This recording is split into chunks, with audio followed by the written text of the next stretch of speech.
គ្រាន់តែឃើញគឺទំនងខ្លាំងមែនទែនសម្រាប់សៀវម៉ៃនៅខាងសាមតូនេះពេលដែលបងប្អូនញ៉ាំជាមួយនឹងម្ទេសឆាគឺរឹតតែឆ្ងាញ់តែម្ដងបងប្អូនចំពោះនំប៉ាវសាសៀវនេះវិញគឺសាច់ម្សៅទន់ល្អខ្លាំងមែនទែនហើយស្នូលសាច់ជ្រូកនៅខាងក្នុងគឺណែនពេញសាច់តែម្ដងបងប្អូន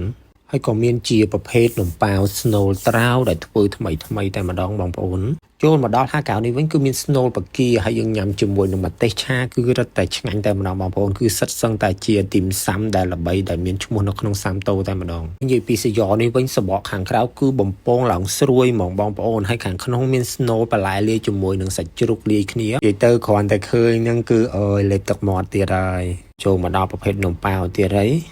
ស្នូលពងមាន់បងប្អូនហើយគឺទំនងខ្លាំងមែនតើនឹងសាច់ម្សៅហើយនឹងស្នូលគឺអត់ថាំគ្រឿងទេដាក់ណែនតែម្ដង